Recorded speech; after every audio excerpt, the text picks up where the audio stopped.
Hello guys, this is your friend and we are back with a new fanfic. Which is, what if Naruto unleashed Kurama during Chūnin exam training? Part 1. And if you enjoy this fanfic then please press the like button and subscribe to my channel for more fanfic like this. And now let's start the fanfic. Uzumaki Naruto has been having a bad day. He passed the preliminaries of the Chūnin exams and went to the hospital to see if he could get Kakashi-sensei to train him.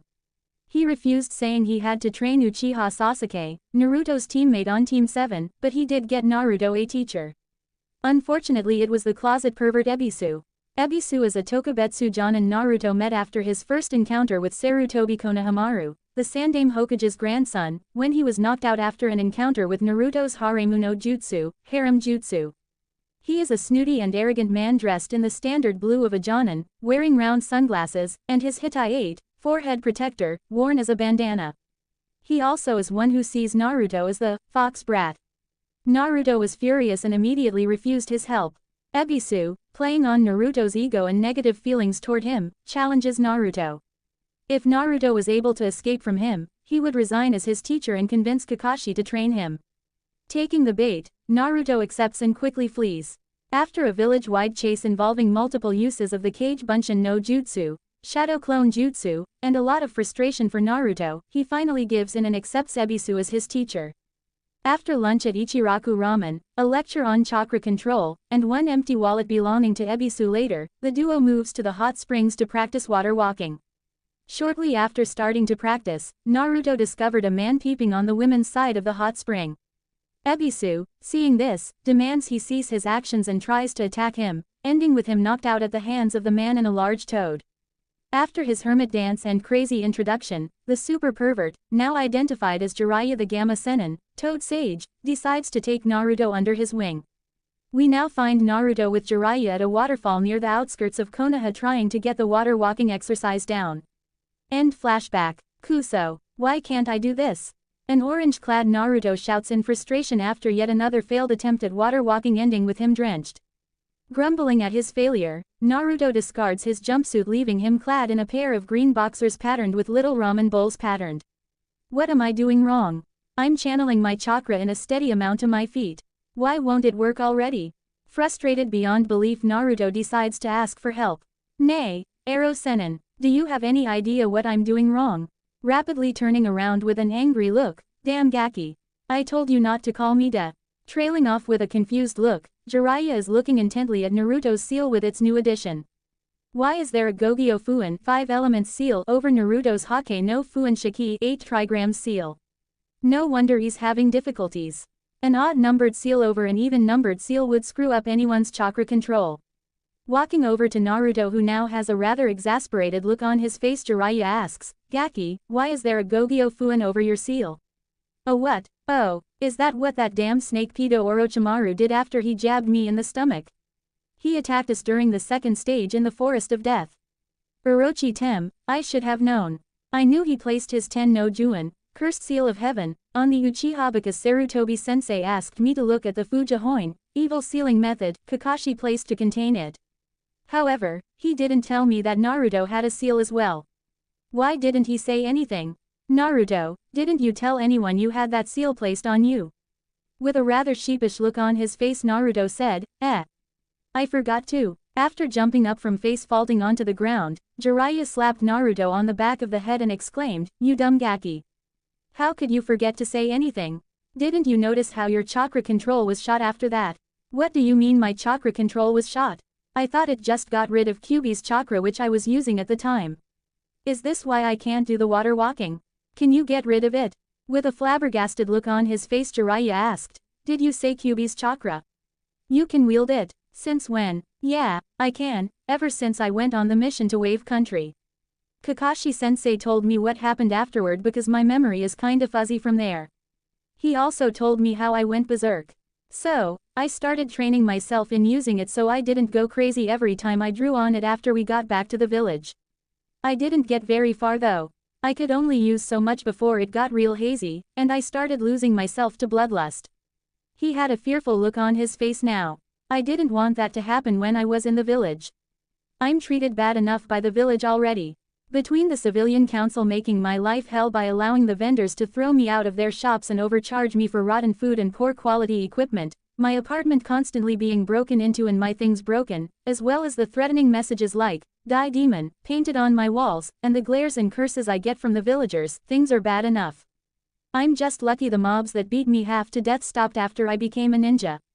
I was tired of getting poison in my IVs at the hospital. This changes everything. I had planned on only giving him some basic training in drawing on the QB and letting him sign the Toad contract. However, if he is already using its chakra, I'm going to have to move up my plans for him, especially since I've heard from my spy network that the Akatsuki are becoming more active. It took a moment for the rest of Naruto's statement to register, but when it did he was furious. A massive killer intent spread all across the clearing.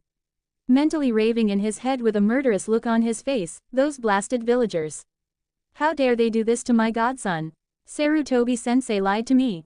He said Naruto was doing fine. What the hell was he saying?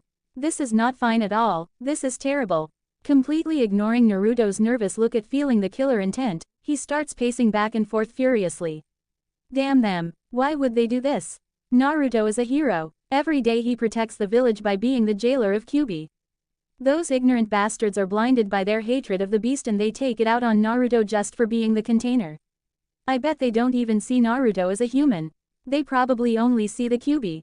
Killer intent rising by the second he walks over to the nearest tree and throws Rasengan after Rasengan at it in a rage. Turning to Naruto with murder still burning in his eyes, he instantly freezes when he notices Naruto is curled up on the ground in a fetal position, fearfully staring out at nothing with tears welling in his eyes. Flashbacks of the beatings he suffered running through his mind triggered by the large amount of killer intent Jiraiya was exuding. Those eyes. Such eyes full of pain and fear. No child should have such eyes. What did they do to you, Naruto? I'm so sorry I wasn't there. I'm so sorry, Minato, Kushina. I've failed your son. Face now taking on a determined look, Jiraiya comes to a decision. This stops now. Screw the council and their decision. I'm taking Naruto as my apprentice and leaving with him after the exams. I'm one of the Densetsu no Sannin, legendary 3 ninja. I can do it and they can't stop me. I'm going to make him so strong for the finals and show them all the mistakes they made. I'm going to have to talk to Sarutobi-sensei after we are done here. Taking deep breaths to calm himself, his face takes on the softest and most caring expression he can muster. He slowly walks over to Naruto so as not to scare him any more than he already is. Kneeling and gently encircling Naruto in his arms, he can feel how Naruto goes completely rigid. It's okay, Naruto. I'm so sorry about that. When you told me what happened, I forgot myself for a moment there. Please calm down. I won't hurt you. I won't let anyone else hurt you anymore either. I will protect you from them. That is a promise. Just let it all out. I'm here and I'm not going anywhere. Naruto tentatively returns Jiraiya's hug, and when nothing else happens, he buries his face in Jiraiya's chest and cries. Sadness flowing out of him in waves, he weeps for his life and for all the pain, suffering, loneliness, and solitude. Gripping Jiraiya like he is his very link to life, Naruto reveals his pain to the world. The mask of happiness that he wore all his life is shattered. All the agony that he feels deep in his very soul he cries out to the heavens in his anguish. 2 hours later, eventually Naruto runs out of energy and falls asleep in Jiraiya's arms. Picking him up bridal style with tears running down his own face and feeling pain in his heart, Jiraiya leaps away to take Naruto home so he can go and think for a bit. After arriving back at the village, he decides to walk in order to get a feel of the villagers on his way to Naruto's apartment. While walking through the village, he can see the glares directed at Naruto and the muttering and pointing at Jiraiya. Channeling some chakra to his ears in order to hear what the villagers are saying, he is immediately disgusted by some of the things he hears. That's Jiraiya-sama. What is he doing with the demon brat in his arms? The brat's eyes are closed. Do you think he's dead? Good riddance if he is. Yondaime-sama was Jiraiya-sama's student, maybe he is going to finish his student's job and get rid of the demon. Starting to glare at the villagers, the whispers take a more furious pace. Why is Jiraiya-sama glaring at us?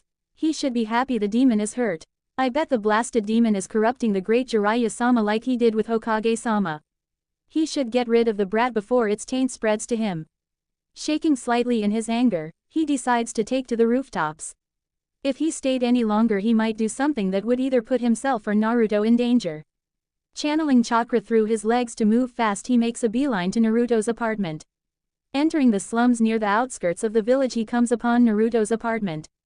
However, upon arriving he notices it completely trashed with threatening messages spread all over the walls. His anger rises the more he looks at it. Unconsciously, he starts leaking a small amount of killer intent, causing Naruto to whimper in his sleep. Immediately realizing what was happening, he pushes his anger away and grips Naruto a little tight in his embrace. This is what he goes through every day. How can you still be sane, Naruto? There is no way he will be safe here. But I can't take him with me to see Sarutobi-sensei because of all that will be discussed. I would not dare leave Naruto alone at my hotel either. From those whispers I bet rumors would be spread all over the village in minutes. He might get attacked if I leave him in my hotel room. Where can I take him? He thought on the issue for several minutes before coming to a solution. Using the Shunshin no Jutsu body flicker technique, he leaves in a cloud of smoke to his hotel. Placing him on the bed, he puts him in a genjutsu for a dreamless sleep. After this, he goes into the living room. He channels a large amount of chakra and performs the hand signs for the Kuchiyos no Jutsu summoning jutsu, and summons Shima, one of the elder toad sages of Mount Myoboku. When the smoke clears, a small yellow and purple toad with curly purple hair holding a rolling pin appears. Jiraiya-chan, what are you doing summoning me here? I was right in the middle of making dinner. Bowing deeply at the waist, Jiraiya says in a pleading voice, I'm sorry Shima-sama, but I have a very important request to make of you. Will you please listen? Hopping onto the coffee table, Shima says, this sounds serious, Jiraiya-chan.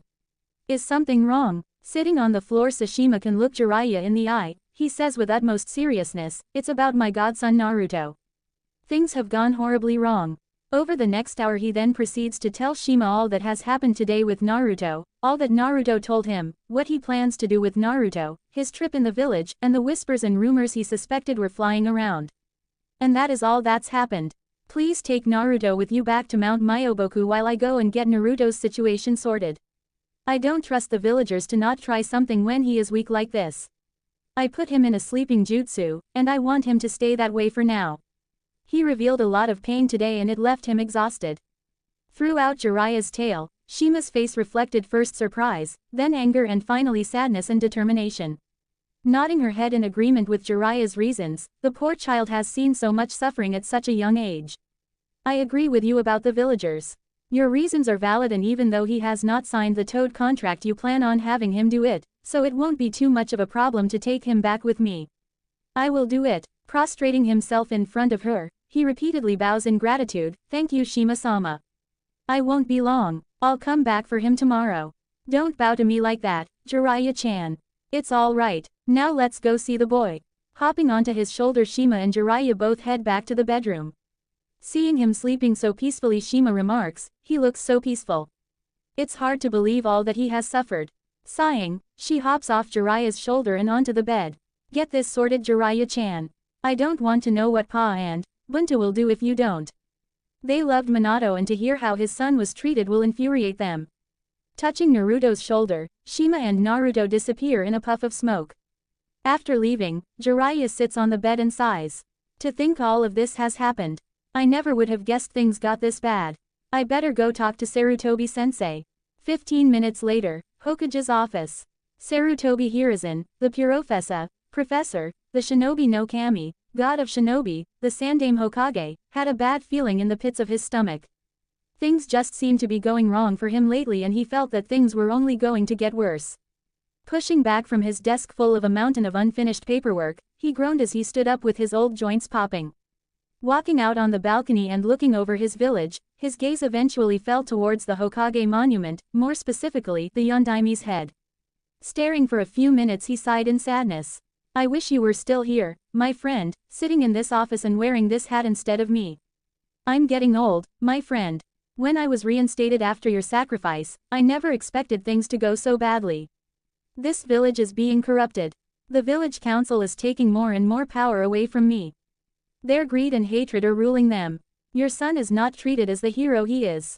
The shinobi side is mostly on his side, but the civilian side is always making trouble. At every meeting with the council, they try to make Naruto's life miserable. Thinking back on the last council meeting, things were even worse than usual. Flashback, council meeting. Hokage-sama, the demon brat is growing too powerful.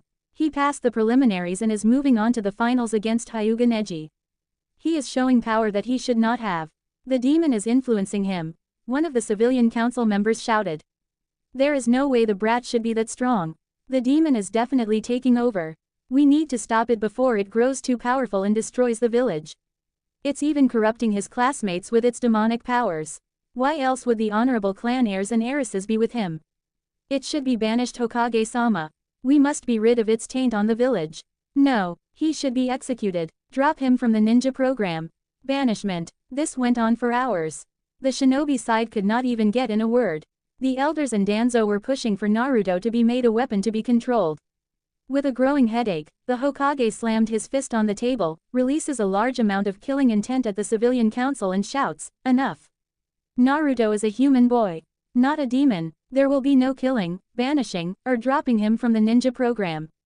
He is growing strong because he trains day and night, not because of his burden influencing him, you bakas." The crippled, old warhawk Danzo at this point smirked and remarked, "And what do you have to say about the boy's training in controlling the demon's power, Hiruzen? Were you going to tell us about that?" Hiruzen inwardly cursed Danzo's knowledge about that because he knew he was going to try to use that to his advantage. The civilian side started muttering at that. However, before things could get out of hand again, Danzo raised his hand to halt the tirade. "I'm sure you all think this is a bad thing, and it can be. But, right now it is not. If we can get him under control, he would become Konoha's greatest weapon. Our nation's superiority would be cemented with the Kyuubi's power at our side. Our village would get all the mission requests, thus, bringing in more money. Minor countries wouldn't dare go against us and scramble over each other to gain our favor, which will open up trade routes and more for merchants and other wealth to make its way to the village." Appealing to the greed of the council, the civilians started nodding in agreement, and pretty soon they were shouting how he should be given to Danzo as a weapon. End flashback. After the shouting died down, it was eventually put to a vote. However, both sides were completely tied. The civilians all voted yes, as well as Danzo. The two elders, who only had one vote and it had to be unanimous or they did not count, voted yes. The shinobi all voted no, with the Hokage using his right of 2 votes for no, thus deadlocking the issue and causing it to be discarded. Walking back into the office to stare at the portraits of the previous Hokages, his eyes fell on the Yondaime. "I can't protect him for much longer, old friend. Today was the closest they ever got to ruining Naruto's life forever. Eventually one of the shinobi will side with the civilians and Naruto's fate will be sealed." His musing was interrupted by the arrival of Jiraiya coming in the window. "Sensei, we have to talk." If he was surprised due to the icy tone of Jiraiya's voice, he was very surprised to notice how serious Jiraiya looked right now.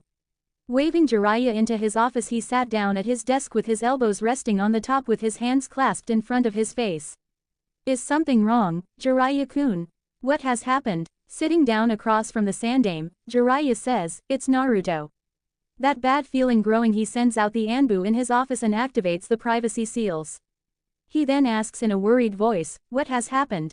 Is Naruto-kun okay? Did he get hurt?" Face contorting in anger, he spat out, "No, he's not okay. He's almost as far from okay as you can get." Very concerned now, the Sandaime asks, "What do you mean?" Jiraiya then proceeds to tell him everything about the events of today, starting from when he met Naruto to having him taken to Mount Myoboku. All matter of emotions fly across the Sandaime's face as the story goes on and finally settles on deep sadness and weary resignation. "Don't you see, sensei? Things are horrible. If I don't do something, things will only get worse." Sighing deeply, "I'm afraid things are much worse than you know, Jiraiya-kun." Now it's the Sandaime's turn to tell what happened during the council meeting he had, with Jiraiya's anger rising as the story progressed until finally he exploded.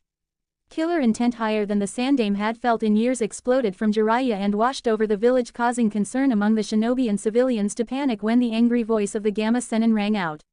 "How dare they do that? That damn council! And Danzo! When I get my hands on him all!" The voice cut off abruptly when the Sandaime activated the silencing seals in his office. Inside the office, however, the ranting went on, getting more and more graphic in describing how Jiraiya was going to murder the council. Eventually his anger ran out and gave way once more to sadness, and he collapsed in the chair. "Jiraiya-kun, as much as I might agree with you, there is nothing I can do. The council has gained too much power." Both men lapse into silence, thinking on how they can try to fix this. Eventually Jiraiya came up with an idea. "I can take Naruto as my apprentice." "What will that do, Jiraiya? I thought you already planned on doing that." "That's not what I was talking about, sensei. I mean, I will take Naruto as my full-time apprentice and name him as my successor. Doing so will make me his guardian, grant him some privileges like the Sannin traveling rights that will allow him to come and go as he pleases with no repercussions, and provide him political protection when it is publicly announced. Plus, the council can't stop it because of my rights as a Sannin. A Sannin answers only to the Hokage, not the greedy bastards on the council. The Sandaime thought it over thoroughly, lighting up his pipe while weighing the pros and cons of the decision before finally agreeing. It seems like that is our only choice. However, do you understand the repercussions this will have? Publicly acknowledging this will make Naruto many enemies both in and out of the village. The council is going to be furious, they will try anything to stop Naruto from leaving. They might even go after those he cares about.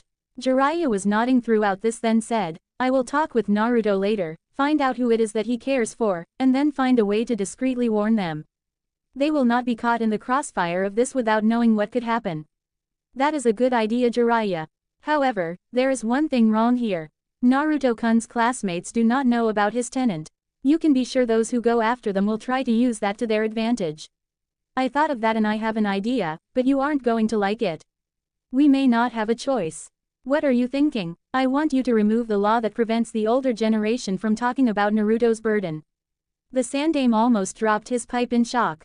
Jiraiya, are you insane? That is the only thing allowing Naruto a peaceful life in the village. If I do this, the older generation will poison the younger with lies and turn the rest of the village against him. I know that, but I have a plan to help prevent some of that. Besides, Naruto does not have a peaceful life in the village anyway. I'll bet I haven't heard even half of what has happened with Naruto growing up, and what I have makes me want to beat the villagers to a pulp. Wearily, the Sandaime says, you're right. I've tried my best over the years to help him, but I'm blocked at every turn. What is your plan? I won't be able to prevent everybody from hating him, but I can at least try to save his friends. I know there is another Jinchuriki in the finals. I want you to talk to Naruto's classmates Senseis under the guise of advice about Jinchuriki due to one being in the finals. You will hint to them that something big is going down soon and that Naruto's burden will soon become public knowledge. You will talk about how they are treated, what their life is like, the beatings, the glares, prejudice, hatred, the power they can wield, enough to paint a picture about how a Jinchuriki is only a container, not what they contain. You will then instruct them to repeat what you have said to their students. This gives them a valid reason to talk about Jinchuriki if confronted about it, because the council was warned about Gaara being one of the containers. Therefore, they will have to accept the reason even if they don't believe it. Realization dawned. So when Naruto being a Jinchuriki is public knowledge, they will already have a clear opinion free of lies on the subject. Plus, knowing what Naruto's life was like due to his burden will prevent them from being swayed by the lies they might be told, because the trust in the older generation will be shaken when the children realize what Naruto had to go through because of them, causing them to not believe the lies and side with Naruto. In turn, this will keep Naruto happy because he knows at least part of the village accepts him for his burden. Both men grinning now. Jiraiya-kun, that's brilliant. That would work very well. You know me, sensei, always getting out of tight spots. What are you going to do in the meantime? I'm going to train Naruto. I'm going to teach him as much as I can in the month period so that when the finals come around the village will be blown away. I also plan to take him away from the village after the finals are over and he is promoted. That reminds me, I need Naruto's inheritance because I plan to inform Naruto about his mother during the break and then his father after we leave. Keeping him in the dark when he was desperate for one bright spot in his life was the wrong thing to do.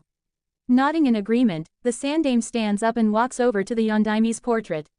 Pulling it away from the wall, he reveals a seal. Biting his thumb and swiping it over the seal, it glows slightly and fades away, revealing a safe hidden in the wall. Motioning Jiraiya over, who bites his thumb and swipes it over the safe, causing it to unlock and open, revealing two large scrolls, one wrapped in a red ribbon with the Uzumaki clan symbol on it and the other wrapped in a yellow ribbon with the Namikaze clan symbol. The Sandaime takes them and gives them to Jiraiya with some parting words, "Keep him safe, Jiraiya-kun. I care about that boy like he was my own grandson. Help him find his will of fire. Also, ask him to forgive an old man for his mistakes." Accepting them, Jiraiya replies, "I will, sensei, and don't worry. He will forgive you. You are his, Gigi, after all." Watching Jiraiya leap out the window, Sarutobi sighs.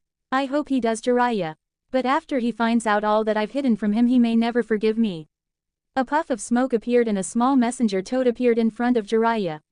Please tell Shima-sama to return Naruto please. The toad nodded and disappeared in a puff of smoke. First things first, I'm going to have to talk to Naruto. Explain to him what is happening and what I'm planning. Hopefully he will go along with it. Another puff of smoke signaled the arrival of Shima with Naruto. Hello, Jiraiya-chan, was heard as the smoke cleared. Bowing in respect, Jiraiya addressed the elder toad sage. Hello, Shima-sama. Was there any trouble with Naruto back at the mountain? Shima sighs and says sadly, not much, but let's just say the toads are not very happy with Konoha right now. Resting Naruto against a nearby rock, Jiraiya responds, yes, I figured they would not be. What happened? Yes. Well, you see. Flashback. Yesterday, Mount Myoboku. A puff of smoke signaled the arrival of Elder Shima and Naruto to Myobokuzen, the home of the Toad clan. Appearing in the bedroom of the small cottage home, Shima laid Naruto down on the bed and tucked him in. Entering the room shortly after was a small green toad with balding gray hair visible on the top and large gray eyebrows extending around his face to the sides of his head. This toad was Fukasaku, husband of Shima and the other elder toad sage. Hey, Ma, who is this? When you were summoned earlier we had no idea what was happening. Some of the toads were getting worried. Ah, Pa, don't startle me like that, you old goat. This is young Naruto Uzumaki. I brought him here as a favor for Jiraiya. Fukasaku's eyebrows shot straight up when he heard the name. Surprised, he asks, Minato's tadpole. Why did Jiraiya have him brought here?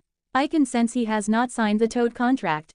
You know that anyone who hasn't should not be here. I know, Pa, I know. I can assure you Jiraiya had valid reasons for him being here. Things have gone very bad for Naruto in Konoha. Please assemble the clan in 30 minutes because they all need to hear this. It could affect our future partnership with Konoha. Quote, a bewildered look crossed Fukasaku's face as he nodded and then left, no doubt wondering what could possibly happen to cause this. As he left, Shima's face crumpled in sadness as he stared at the child sleeping peacefully. With tears running down her face, she caressed his face and said in a soothing tone, don't worry, young tadpole. You are safe here. 30 minutes later, the toads gathered in the clearing are confused. A little while ago they were all asked to assemble here to discuss something that could affect their relationship with Konoha.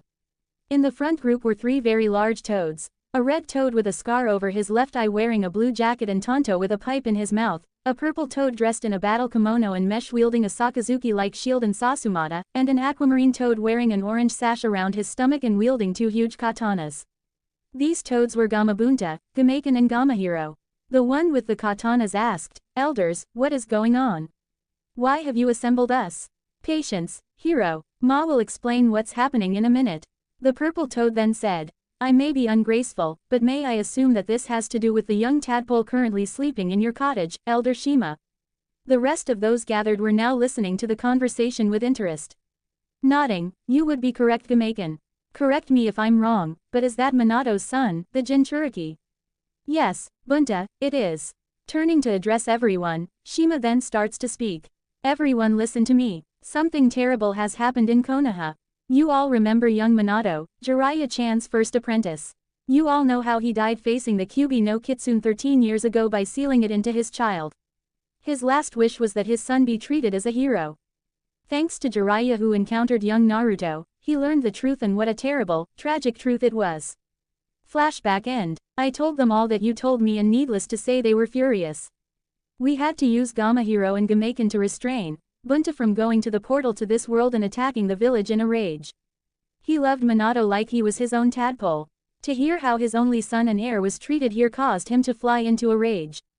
He's now drinking himself into a stupor to drown his sorrow away and refuses to be summoned until this is fixed. The rest of the clan is of similar attitudes. I'd recommend not summoning them unless it is an absolute emergency. Jiraiya sighed in dejection. I understand, Shima-sama. I will respect their wishes. It's probably for the best, Jiraiya-chan. Did you discuss what will happen with young Naruto with your sensei? Looking determined now, yes we did. We've got a plan to help protect him from now on and give him some happiness in his life. Jiraiya then informs Shima of what he and the Hokage planned. His taking Naruto as his full-time apprentice and guardian, his plan to have the Hokage talk to the sensei of Naruto's classmates who will then talk to their students, his plan for training for the finals, his inheritance, and then leaving after the exams are done. Nodding in agreement while chuckling, you could always get out of the stickiest situations, Jiraiya-chan. It's brilliant. Smugly, it's not too bad if I say so myself. Thank you for taking care of Naruto Shima-sama. I am in your debt. Think nothing of it, Jiraiya-chan. Yane. A puff of smoke and Shima was gone. I suppose I better wake him up and get started. Kneeling in front of him, he taps Naruto's forehead and mutters, "Release." Naruto starts stirring and opens his eyes, a dead look in them. Upon seeing Jiraiya he groggily Naruto asks, "Ero-sennin, was yesterday a dream? Did all that happen?" Kneeling down to look Naruto in the eye, "No, it wasn't a dream, and yes, all of that happened." Looking cautiously hopeful, "And what you said? Did you mean it?" Giving Naruto the most solemn and serious look he could muster, "Yes, Naruto, it is all true." Light returns to Naruto's eyes and giving Jiraiya a smile, not the fake one to mask his pain, but a true, genuine smile that brightens the room. "So what is going to happen to me now? Are we still training?" "Yes, we are, but first let me tell you what happened after you fell asleep. Then we can get started." Mood rising by the minute as Jiraiya gives a recap of all that has happened and what he plans to do, Naruto is overjoyed by the end of it all. Already knowing the answer but needing to get all the formalities out of the way, "So, Naruto, will you accept?" Jumping to his feet and bowing deeply at the waist, Naruto says with utmost respect and adoration in his voice, "I have only known you for one day and already you have done more for me than anybody ever has in my life. I am honored by your decision to train me as your successor and I humbly accept." "Thank you so much, Jiraiya-sama." Clapping his hands together and returning the bow, "No, Naruto, the honor is mine. I look forward to teaching you to the best of my abilities." Both standing up now, Jiraiya starts cracking his knuckles and says, "All right, Naruto, it's time to get started. I plan on training you into the ground every day until the finals. We need you to get as strong as possible, as fast as possible. I've got a training schedule in mind for you. However, it will be grueling. Expect to go to sleep every night with chakra exhaustion because that is how hard I'm going to work you. There is no turning back now because certain events have been set in motion that will require you to be strong enough. Yosh, I am ready to get this done. Let's do it." Suddenly remembering the Gogyo Fuin, Jiraiya halts Naruto's celebrating. "Wait, Naruto, I almost forgot about the seal Orochimaru gave you. Come here and lift up your shirt so I can remove it." Naruto does as told and raises his shirt. Fingertips glowing blue, Jiraiya slams his hand into Naruto's stomach with a cry of, "Gogyo Fuin Kai." 5 elements seal release and then it all goes dark. Naruto wakes up in what appears to be a sewer. A dark labyrinth filled with ankle-deep water and pipes with some glowing red and others blue. What happened? Did Ero-sennin knock me out or something when he removed the seal? Where the heck am I? Hearing a groaning near him, he looks over and sees Jiraiya waking up and looking around much like Naruto did. Now certain this isn't a dream because he's here, Naruto asks, "Hey Ero-sennin, what happened? Where are we?" "I'm not sure, Naruto. One second I'm removing that seal and the next we are here." A crimson glow lights up one of the tunnels when a deep voice, full of immense power, rang out. "We are in your mindscape kit. I brought you both here. Now come, we must speak." The sheer aura exuded demanded respect. Naruto and Jiraiya both had an idea of what was happening.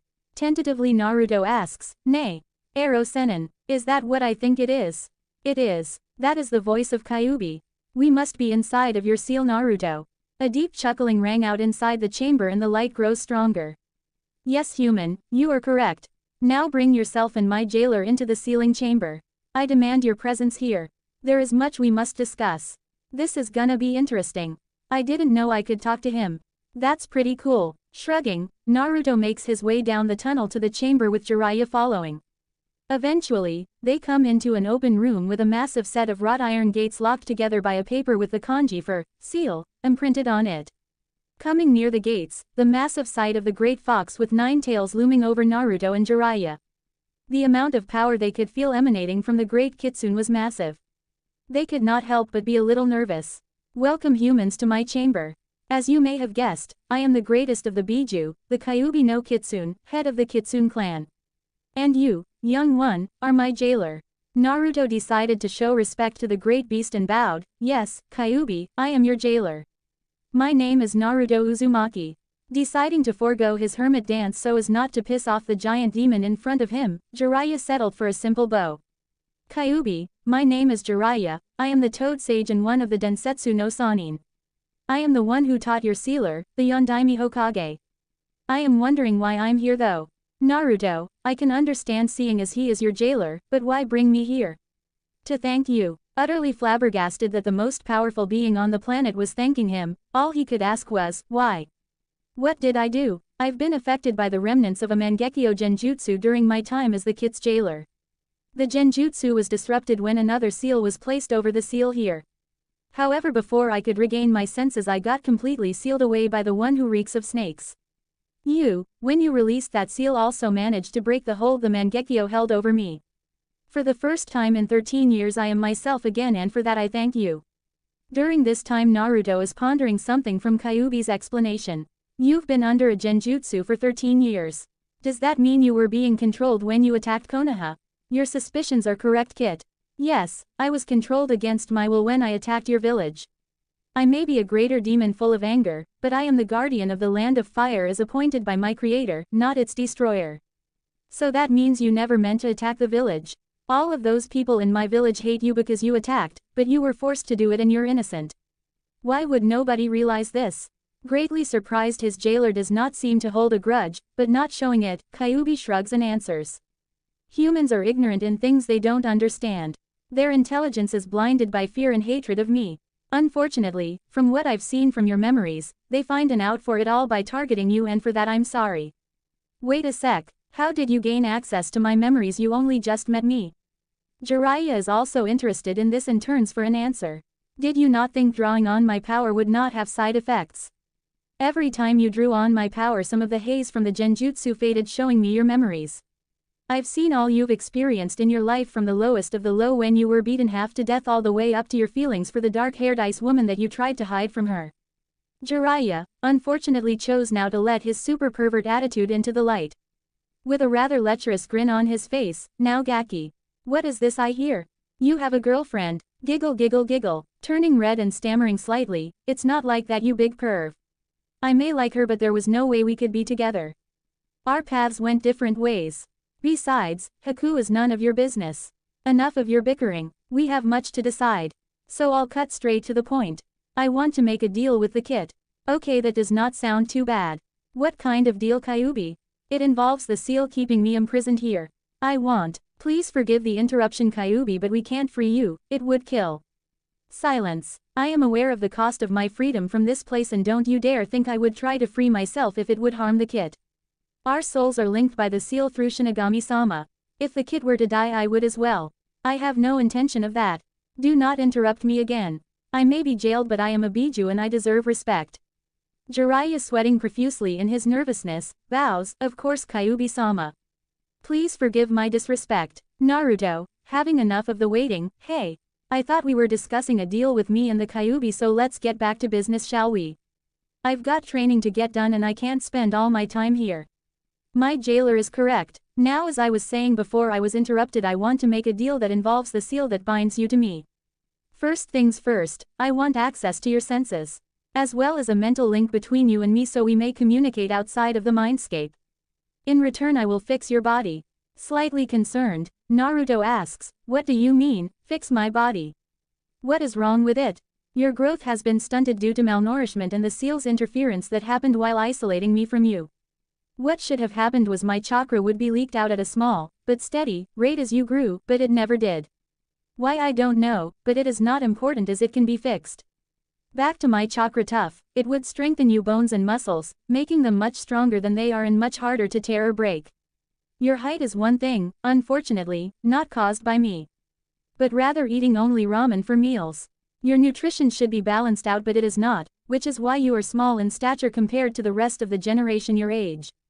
You have two choices here. You can fix it yourself by eating more meals and you will gradually gain your correct stature, or I can use my chakra to enhance it to get it done quickly. There will be some small repercussions if you take this option, but it is not that big of a change. Put simply, you are a 13-year-old stuck in a 9-year-old body. I will alter your body to reflect your correct age and appearance if you weren't malnourished and the seal worked correctly.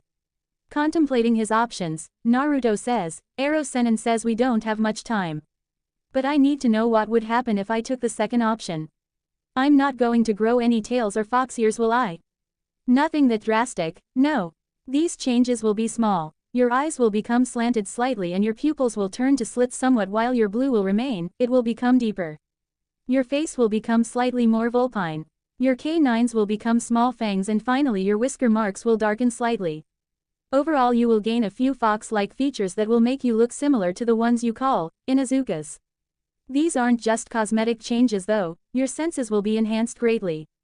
Your eyesight will be superior and will be granted night vision. Your nose will be able to smell the enemy from a mile away. Your hearing will be sharper as well, being able to discern sounds that would normally require chakra being channeled to your ears. I think it sounds okay, I could handle that. What do you think, Ero-sennin? Jiraiya's face takes on a contemplating look. The changes are small but still noticeable. But it's my fault anyway that he is like this because I tightened the seal after Naruto's birth to cut him completely from the chakra. This might cause even more trouble with the villagers. But we do need to get this done quick. We are leaving the soon anyway, so it should not be too much of a problem. He might as well. I think you should take the deal, Naruto.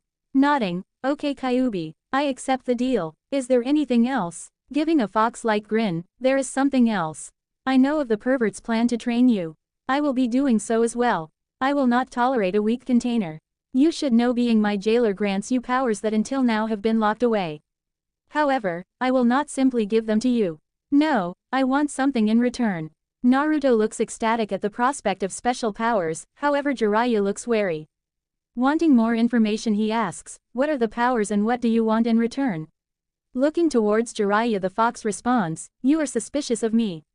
That is good, I am a fox and we are cunning that way. However I will enlighten you. The kit being my jailer grants him two abilities. The ability to control Kitsune Bai, or Fox Fire, and allowing him to perform Kitsune illusions. These abilities are unique to my clan. The first will allow you to control our fire. It is blue in color and much stronger than normal fire. This will be useful to you because of your primary affinity, which is wind. Your second affinity for fire, which comes from me, will be enhanced to allow the use of Fox Fire. Kitsune illusions are a super-powered form of genjutsu. Most of my clan is unable to use normal genjutsu and that defect was passed to you upon my sealing. Kitsune illusions are illusions that affect the reality around the user. Use solid henge transformation as one of the most basic abilities. Completely surprised by this information, Naruto asks, wait, my henge is not supposed to be solid. I thought it was. Sighing again at his godson's stupidity, no Naruto, the henge is an E-rank genjutsu that only puts an illusion around the user to make it appear that the caster has changed. If it is touched it would waver or dissipate because it has no substance. To be able to pull off a solid transformation is a huge boon for infiltration missions. We will have to work on it later. Turning back towards Kyuubi, Jiraiya asks, you said you wanted something in return for these abilities. What is it you want? I have a way to grant me temporary freedom from this blasted seal. It will be controlled by the kit and I will not be able to come and go as I please, but it is enough to get me out of the damnable sewer and I would like to see the outside world again. Once again flabbergasted because he thought the seal prevented the Kyuubi's escape, he asks, how? A special summoning contract between the kit and myself. It would make myself kit's familiar, or personal summon, while not interfering with any other normal summoning contract he would sign. He can summon me for battle, or for training. There are many possibilities here. But I cannot train these abilities in the mindscape, so in order to train you in them, this must be done. Naruto is beaming now and says, so I could let you out of here and breathe the outside world again. That is awesome. It did not seem right that you were forced to be sealed for something that wasn't your fault. So long as you promise not to attack the village if I summon you, I don't see a problem. This is great. Jiraiya was worried but resigned. I have a feeling it's not that simple, Naruto. But there are simply too many benefits for this to ignore. We will take care of the contract later, right now I am going to fix your body. There will be a large spike in my chakra that will likely be sensed in your village. This is unavoidable, but it can serve as an intimidation for those foolish villagers, showing them that all their efforts to make the kid weak were in vain. He will return to the village and they see his power. They will tremble in fear and awe, enlightening them to their mistake. A smug grin on Naruto's face and a worried look from Jiraiya, they both faded from the mindscape. Back in the clearing by the waterfall, Naruto and Jiraiya begin to stir. Waking up and shakily standing on slightly trembling legs, Jiraiya simply states, well, that was a hell of an experience. Also trembling slightly, Naruto comments, well, it was not that bad. We sure found out a lot of stuff we didn't know before. Plus I get to train now, so let's get started. A voice in his head then sounds out, not so fast, kid. Did you already forget? I am going to fix your body. Kyuubi. Oh yeah, I forgot you would be able to do that now. When are you going to fix my body again? First off, don't talk aloud, simply think what you want to say and I will hear it.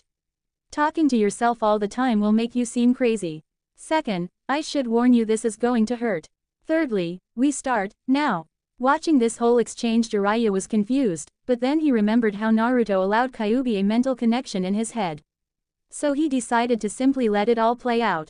All of a sudden though, a massive killer intent not felt in 13 years washes over the clearing. Naruto suddenly hunches over as red chakra surrounds his body. In a voice slightly altered by the demonic chakra he reassures Jiraiya, who is looking worried. Don't worry Ero Sennin, the fox is just starting to fix my body. I'll be fine. Naruto's statement was cut off when the already rising killer intent exploded and a pillar of red chakra was sent into the sky and Naruto starting to scream in agony. Being knocked back by shockwave of the power releasing, Jiraiya can't help but be worried. Kyuubi wasn't kidding when he said this would be noticed miles around. Jiraiya at this point is trying to make his way towards Naruto but is having difficulties.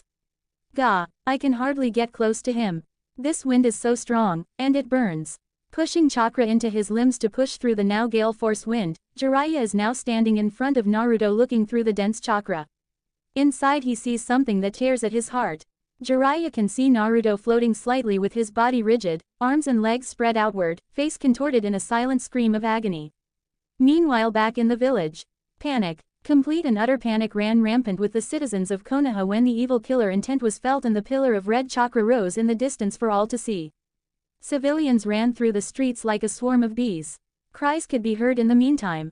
The demon is escaping. It's going to kill us all. We are going to die. In the Hokage's office we can see the entire room packed with terrified ninjas and the civilian and elder councils all panicking and demanding the death of Naruto. Hokage-sama, what is happening? The brat's releasing the Kyuubi. It's finally going to take revenge on us. The screeching voice of Haruno Sakuri, one of the prominent members of the civilian council, sounded above the din. I told you we should have killed the brat Hokage-sama and now look what happened. The demon has finally taken over and is going to kill us. While the ninja and civilian council were panicking, the elders had fallen silent because they noticed that the Hokage seemed fairly relaxed in all of this. Raising his hand and slamming it on the desk, Sarutobi roared, "Silence!" In the now silent room Danzo spoke, "Hiruzen, what is the cause of such a massive release of Kyuubi's power? And why are you not worried about it? Do you know what is going on?" All eyes turn to the Hokage as he speaks clearly and lies to their face, though they don't know the last part. There is no cause for panic. I sent Jiraiya to oversee Naruto's training with the fox's chakra. I told him to allow Naruto to go past his barrier and access as much as he could. Naruto came to me asking for help in controlling it because he could only go so far without losing himself to his bloodlust. So I offered Jiraiya and his skills in Fuinjutsu. I told him he would be able to practice without worry of repercussion, and in the event of a loss of control, Jiraiya would be able to suppress the beast. Standing up and turning to look out the window towards the pillar of power that is now starting to fade, the Sandaime continues, "Look. The power is starting to fade. Jiraiya has everything under control. Now leave and return to your duties after you calm the civilians running around in the streets in a panic. I warn you now, there will be no action taken against Naruto because of this, and if I catch so much as a whiff of trouble, everyone here and those responsible for whatever is done will be sent down to the torture and interrogation department to talk to Ibiki about following my orders." Grumbling about the demon brat, and how they can't give it what it deserves, the room starts to clear. However, it is only Danzo who catches the small smirk on his old teammate's face as he looks back to where the pillar was. Narrowing his eyes he wonders, "What are you planning, Hiruzen? I know you were lying to us.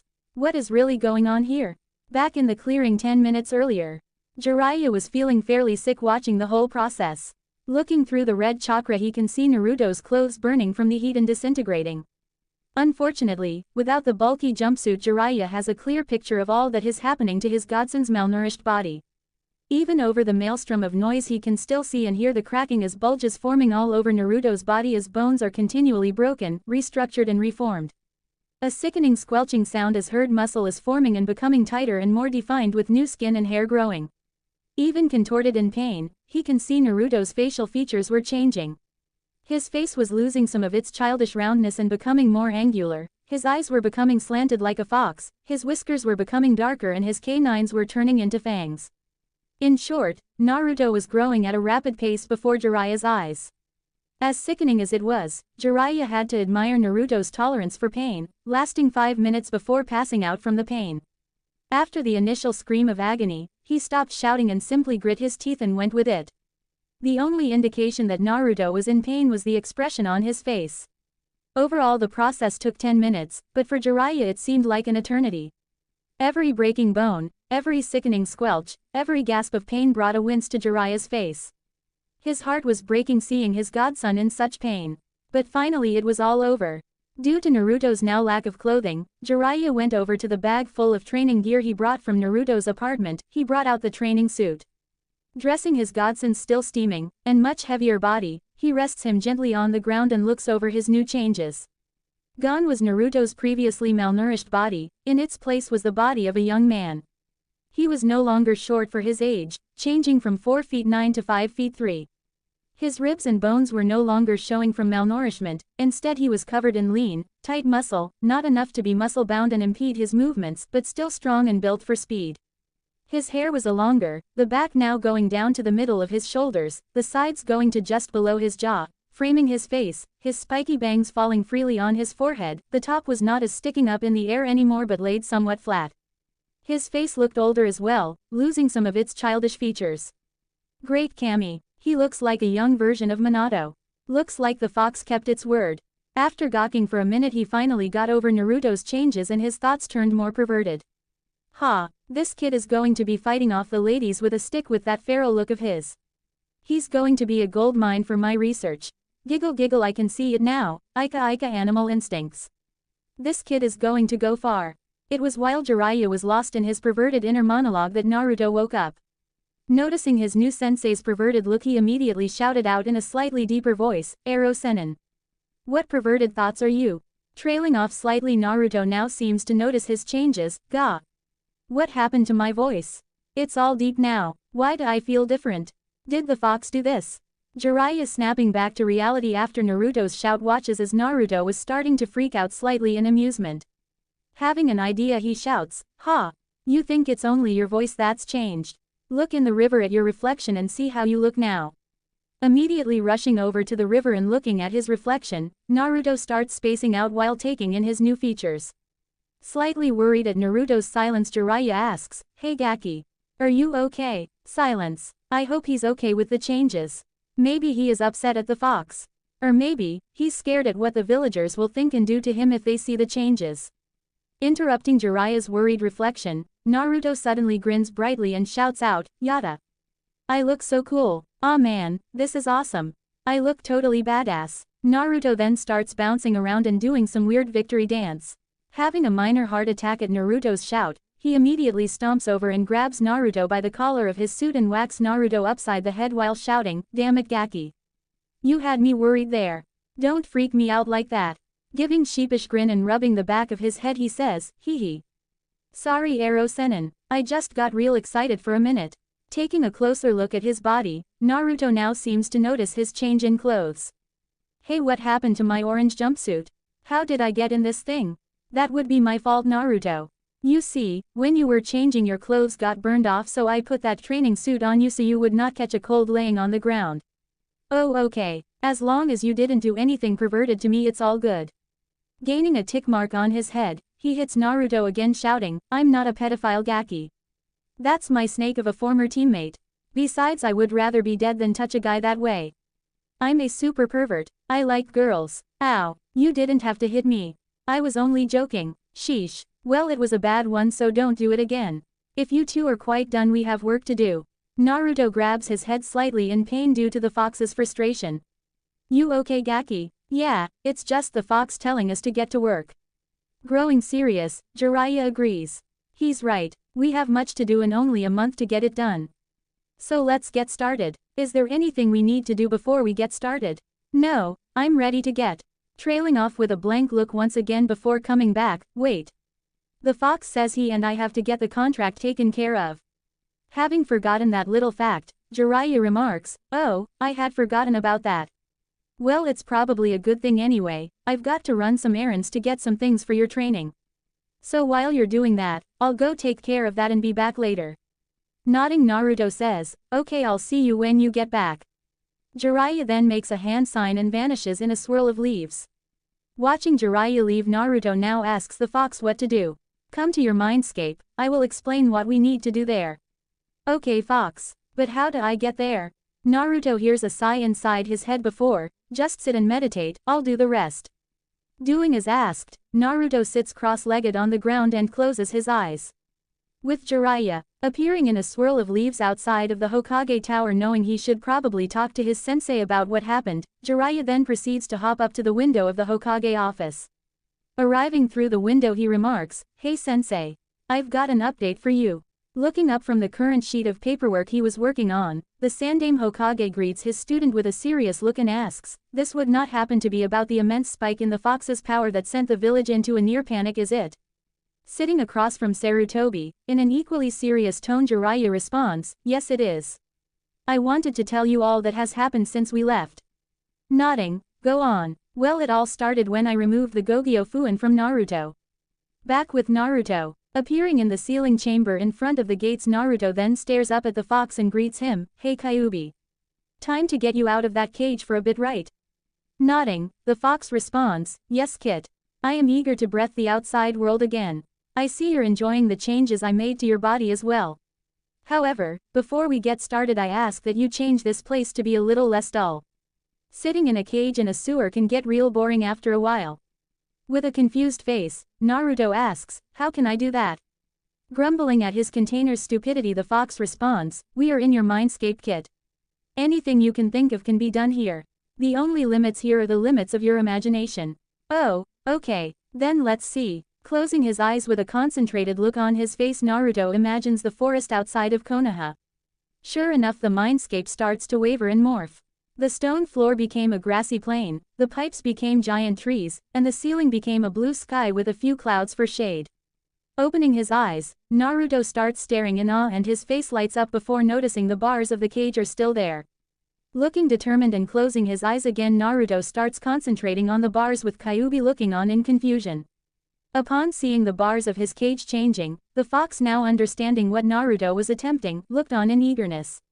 Pretty soon the bars changed to form a large tree with the kanji for seal engraved in its bark.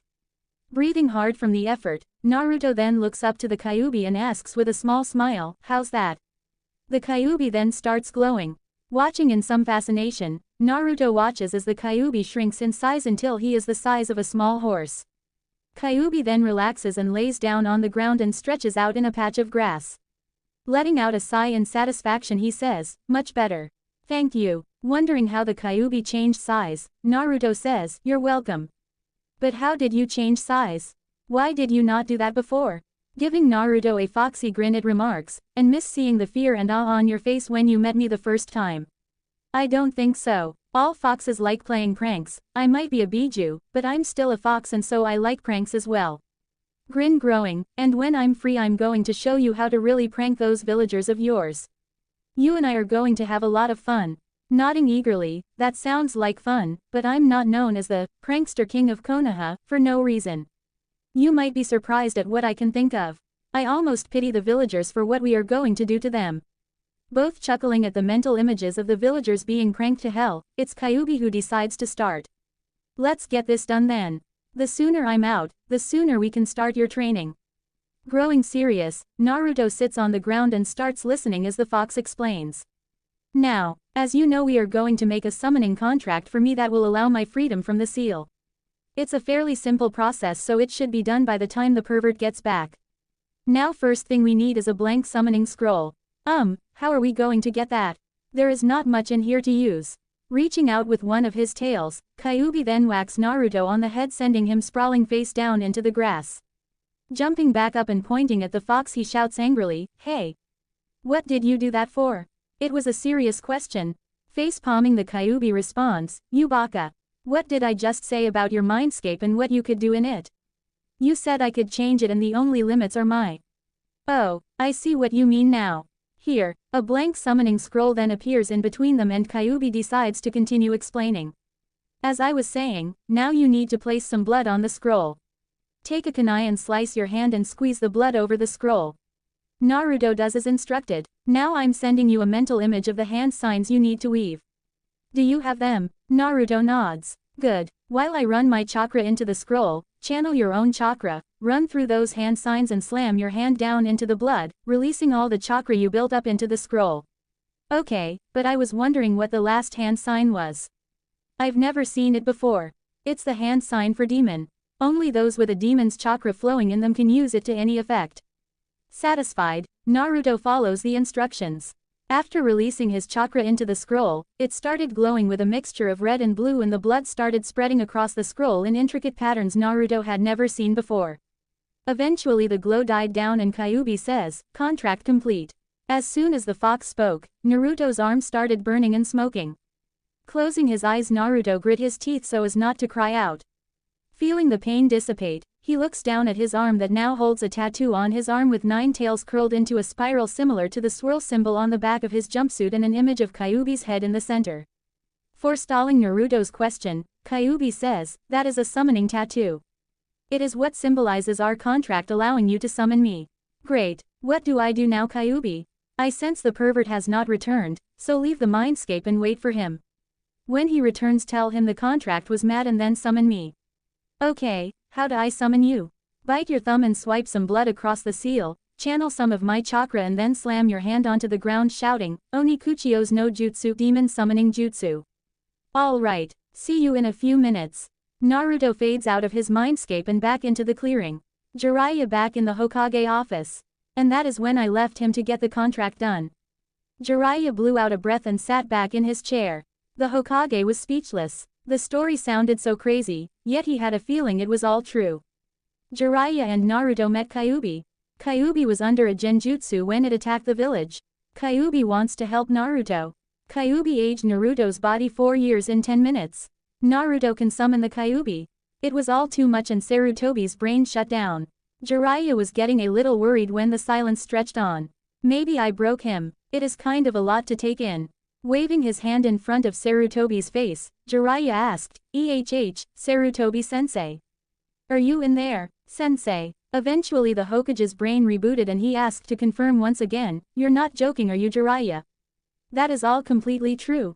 Completely, sensei." Sighing, the Hokage responded, "I was afraid of that. You're absolutely certain there is no danger to the village? You don't think the Kyuubi was lying?" "I was worried at first, but it seems sincere. I don't think there is any danger." "Very well then, Jiraiya. Just be careful." "Sure thing, sensei. I better get going. I have to get some supplies before I go back to the clearing." Jiraiya then leaves out the window and towards the marketplace thinking about all the things he needs to do. I have to get him a new outfit, that orange jumpsuit has to go. He's going to need some weights for taijutsu practice. Going to have to go to the Higurashi ninja shop for that. I should probably get him some books on sealing and basic fuinjutsu supplies while I'm there. Sealing is in his blood being an Uzumaki, and when he finds out about his mother I bet he will be even more interested. Finally, I need to teach him some basic ninjutsu. Won't be too hard, I can take care of that. Plus the training in those abilities Kyuubi was talking about. This is going to be a long month. Arriving at the Higurashi ninja shop, he walks in and the door rings, signaling his entrance. Looking over at the counter he sees a young girl in a Chinese-style shirt and hair up in 2 buns polishing a katana. Looking up when he enters, the girl grows wide-eyed at his presence. Jumping up and bowing, the girl says, "Jiraiya-sama. It's an honor to have you in our store. My name is Higurashi Tenten. Is there anything I can help you find?" Bowing slightly in return, Jiraiya remarks, "Actually Tenten-san, I was wondering if Kashiro was in." "Oh, you mean Dad? Yeah, he's in the back working the forge. I'll go get him." Deciding to start looking around while waiting, Jiraiya eventually hears a booming voice behind him. "Ah, Jiraiya-sama, it's been years since ya last been here. It's great to see ya again." Turning around he sees a bear of a man. Higurashi Kashiro, a former ninja who retired due to injury in the Third Shinobi War, is very tall and muscular with a barrel chest and massive arms covered in scars and burn marks that only comes from blacksmithing, a weathered face and long black hair with streaks of gray bound by a leather strap showing his age. Smelling of smoke and clothes covered in soot. Though imposing, the man has a mile-wide smile on his face as he greets his old friend. An equally large grin on his own face, Jiraiya shakes the man's large hand says, "It's been too long, Kashiro. And how many times have I told you to drop the sama? I told you, just because I'm a Sannin doesn't mean you have to address me like that. We go way back to my genin days." Laughing loudly, Kashiro responds, "Only every time I see ya, Jiraiya. But I'm sure ya didn't come here to reminisce about old times. Now what can I do for ya?" Growing serious, Jiraiya looks Kashiro in the eyes and says, "It regards his legacy." Knowing immediately who Jiraiya was talking about, Kashiro turns to his daughter who was listening to the conversation. "Ten-chan, would you please go deliver the batch of training weapons to the academy while Jiraiya and I borrow the shop for a bit?" Confused, but resigned, she responds, "Okay dad. I'll be back in an hour."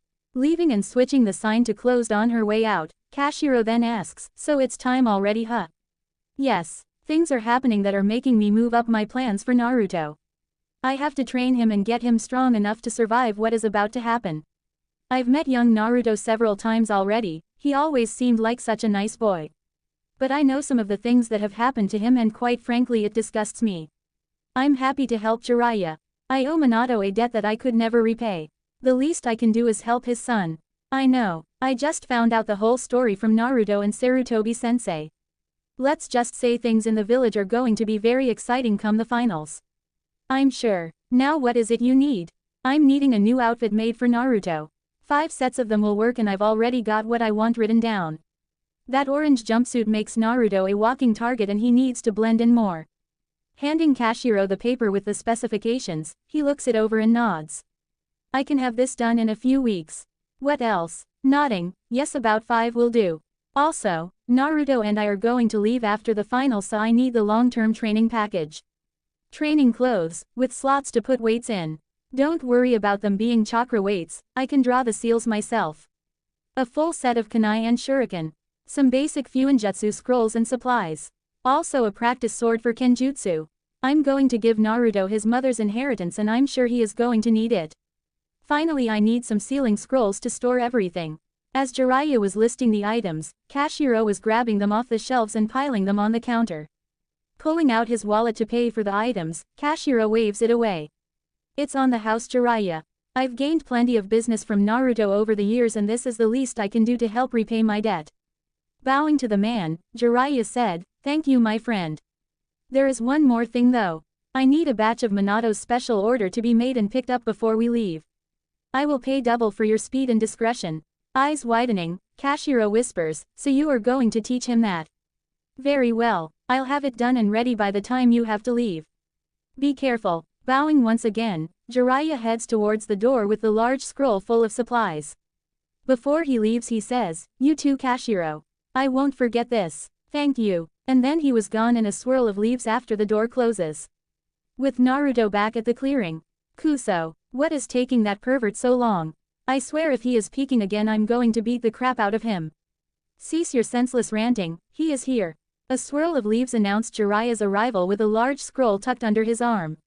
Waving, "Hey Naruto, I'm back. Sorry it took so long, I was talking with Sarutobi-sensei and got held up." "How did things go with the fox?" Accepting Jiraiya's excuse and calming down, Naruto responds, "It's done. I was just waiting for you to get back before I summoned him." "What is in the scroll by the way?" Waving it off, "It's just some supplies for your training.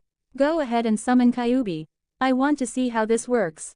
Only channel a medium-sized amount of my chakra kit. You don't want to summon me full size and cause a panic." "Okay Fox. Good idea." Walking over to a large open space, Naruto bites his thumb and swipes some blood across the tattoo on his arm. He starts channeling a moderate amount of the fox's chakra and feeling a pull in his stomach, he slams his hand on the ground and shouts, "Onikuchiyo's no jutsu." A large puff of smoke erupts in the clearing and a deep booming voice is heard, "Ah. It is good to be free of that blasted seal." The smoke cleared, revealing a 10-foot-tall Kyuubi. Turning to the gaping duo, Kyuubi says, "Time to begin." Coming out of their stupor, Jiraiya turns to Naruto and says, "He is right. We have a lot to do. Now let's go sit down and I'll tell you what is going to happen."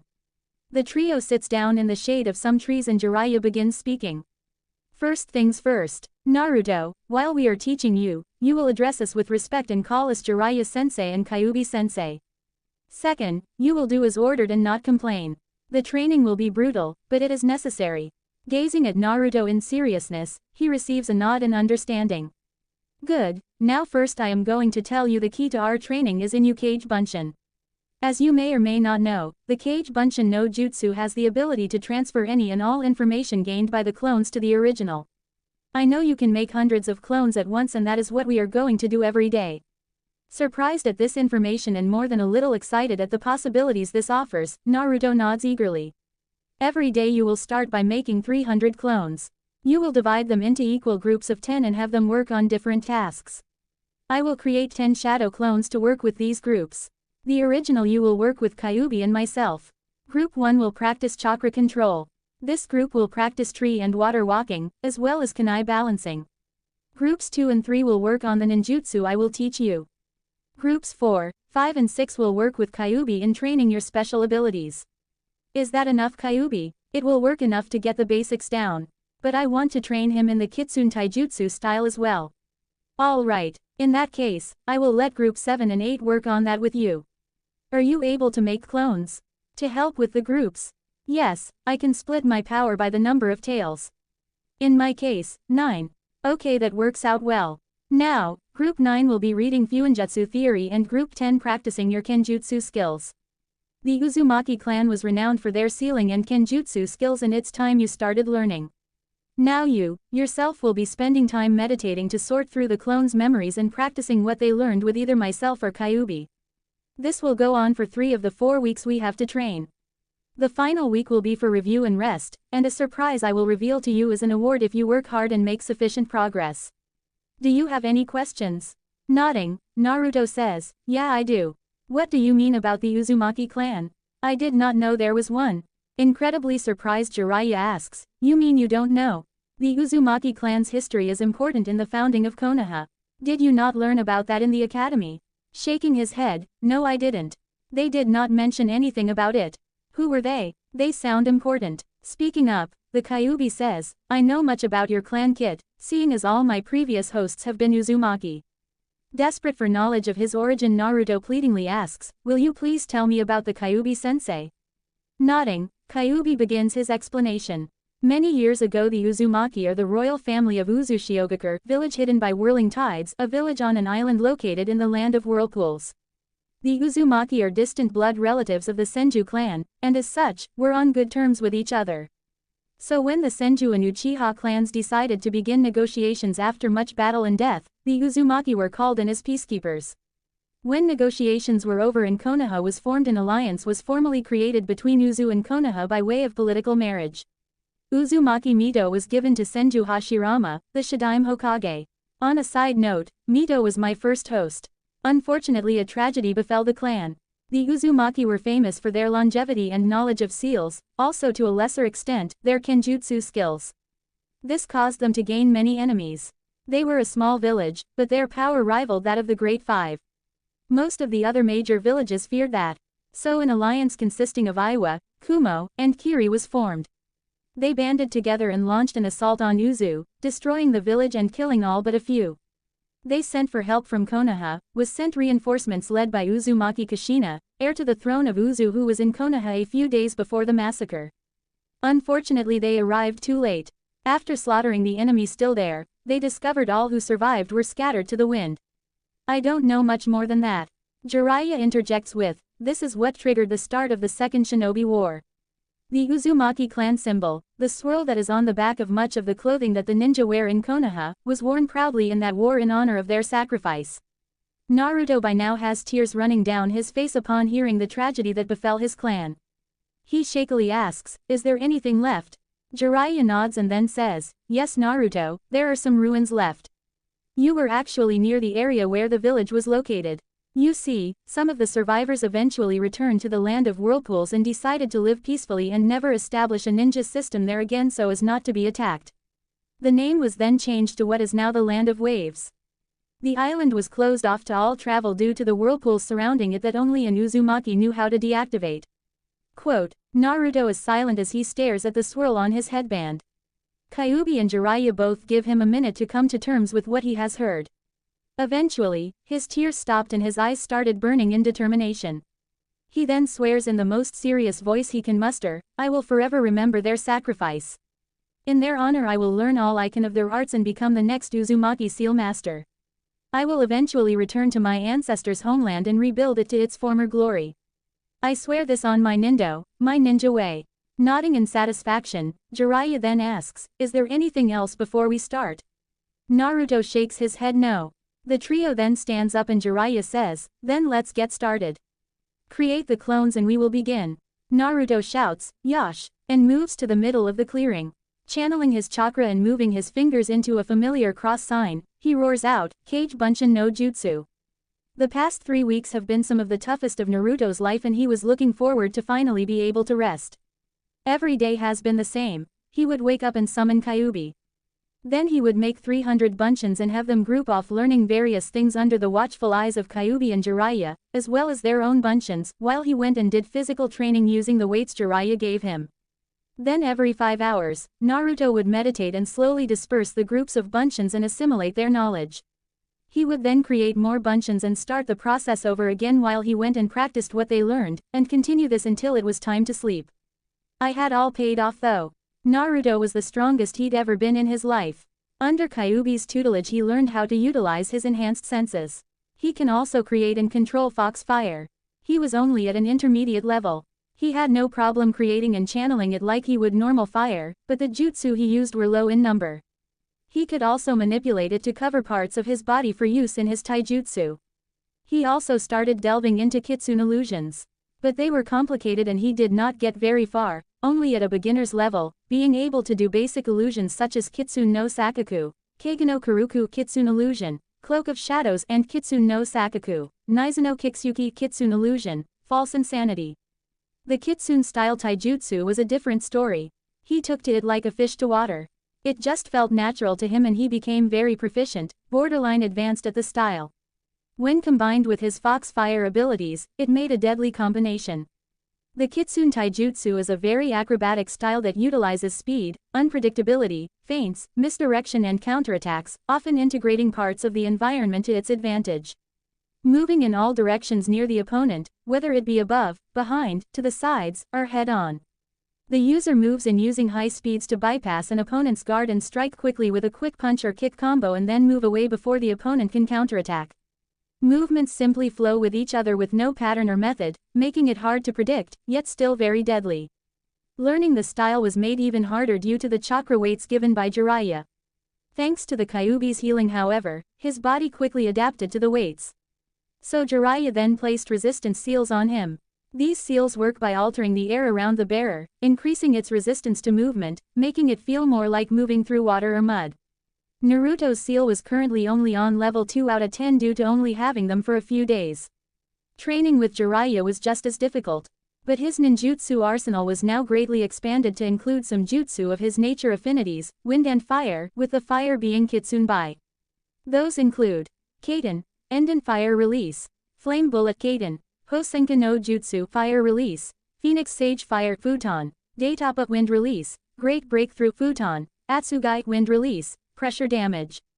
He also learned some jutsu to expand on his existing talent with Kage Bunshins. Those include Shuriken Kage Bunshin no Jutsu, Shuriken Shadow Clone, Kunai Kage Bunshin no Jutsu, Kunai Shadow Clone, and Naruto's favorite, Bunshin Daibakua Clone Great Explosion. He also learned the Shunshin no Jutsu, Body Flicker, at Jiraiya's insistence. His chakra control also increased greatly, mastering tree and water walking to the point where he could fight on any surface for over an hour without losing his concentration. He had also started kunai balancing, and was able to hold a kunai suspended above his hand for about 5 minutes. Naruto's skill in sealing progressing quickly. Fuinjutsu just seemed to click with Naruto. He read through several books on Fuinjutsu theory and improved his calligraphy to a level Jiraiya was satisfied with. He can write seals at decent speeds for a variety of functions. He is versed in some Fuinjutsu techniques like Yonsu no Kuna no Fuhokusu no Shoheki, 4-corner fox barrier. He can also make many types of seals, ranging from storage scrolls, to explosion tags and chakra suppressors. His kenjutsu was also nothing to scoff at. While he is no master swordsman, he was able to adequately wield and use a sword without looking like a complete novice. Using hundreds of bunshins every day for 3 weeks had improved Naruto's skills from low genin to high chunin or low jonin. We now find Naruto and Jiraiya heading towards a familiar ninja shop. Present time, with Naruto and Jiraiya. With an exasperated look on his face, Naruto asks, "Nay, Ero-sennin, where are we going?" "I want to get some ramen. It's been forever since I went to Ichiraku's and saw Tsuki Oji-san and Ayame Ni-chan." Frustrated at the lack of respect, Jiraiya asks, "Whatever happened to Jiraiya-sensei, Gaki? I thought I was finally getting some respect from you." With a sly grin, Naruto answers, "That's because we aren't training anymore. You said while we were training I was supposed to call you that, but now we aren't. It's back to Ero-sennin. I do respect you though, so if you like I could call you Ero-sensei. Besides, you're still a pervert, so I will call you Ero, because that is what you are." Sighing, Jiraiya says, "Whatever Gaki, but to answer your question, in case you haven't noticed, your training outfit is beat to hell and due to your growth spurt, none of your old outfits will fit. So we are heading to pick up the new outfit I had made for you at the Higurashi ninja shop." Grinning brightly, "Oh, we're going to see Kashiro Oji-san. That's cool. I haven't seen him since before my last mission. A new outfit would be good, I guess. I hope there is some orange in it. I love orange." Shaking his head, Jiraiya says, "I know you love orange, so there is some in it, but nowhere near the degree it was with your horrific jumpsuit." Laughing lightly with a faraway look, Naruto says, "Yeah. I suppose that thing looked terrible, didn't it? But it was the only thing I could afford and it helped draw attention to me. I suppose that is why I bought it, so I could have my existence acknowledged. But none of that matters anymore. I no longer care about what the villagers think of me. I'll miss my friends, but I will be glad to leave the village after the Chūnin exams." Mood dampened slightly, Jiraiya says, "Yeah, I can understand. But things are going to change soon. You will show the village what a mistake they made when your burden is revealed to the public. The lies will stop and people will be forced to look at their actions. That reminds me, I still need to have Sensei talk to your friend's Sensei about what is going to happen soon." Gaining a slightly devious smirk, "I still can't believe you and Gigi thought of that. It's so clever. Plus it will make the council look bad by airing their dirty laundry regarding me. That makes it worth it. Plus what you're planning for me is awesome and there is nothing the council can do about it. What I'd give to be a fly on the wall for that meeting. It's going to be hilarious." Patting Naruto's shoulder, Jiraiya says, "I planned on you and I crashing that meeting, as the meeting does regard you and to an extent me, they would not be able to raise a fuss about our presence. Although I'll ask Sarutobi-sensei to cause a distraction, allowing us to show up in the shadows and hide our presence with our transparency jutsu to spy on it for a while first. Then reveal our presence when the time is right. But enough of that, it looks like we are here." Entering the shop, causing the bell to ring, Kisaro looked up to see both Naruto and Jiraiya standing there, with Naruto waving and saying, "Hi Kisaro Oji-san. Did you miss me?" Looking confused, Kisaro looks at Naruto and is slightly stunned. "Minato. No, wait, that's not Minato. But that must mean." Pointing at Naruto, he asks with voice trembling slightly, "Naruto. Is that you?" With a foxy grin that bares his fangs, making him look even more feral with his new features. "Of course it's me. Who else would call you Oji-san to your face?" Laughing, "Because that is true, I suppose you're right. You sure changed a lot. Do you mind me asking what happened?" Looking towards Jiraiya and seeing him nod, Naruto decides to tell the truth. "Ero-sennin seems to trust you, so no, I don't mind. You know about my tenant, right?" Chuckling at Naruto's nickname for Jiraiya and nodding, Naruto continues, "Well, I met him a few weeks ago after Ero-sennin removed this seal that was over the fox's seal, and it pulled me and him into the seal where we talked and made a deal. Turns out my seal was not working right and caused my body to be stuck as a 9-year-old. He fixed it, but it had some side effects, as you can see. That is what the explosion of power a few weeks ago was about." Completely surprised at what he was told, Kisaro felt like he wasn't getting the whole picture, but decided not to ask as he didn't need to know. Shaking his head, Kisaro asks, "So I assume you are here to pick up your new wardrobe?" Nodding eagerly, "Yeah, Ero-sennin said he got me new clothes because my old ones would not fit anymore. This training suit is all I got."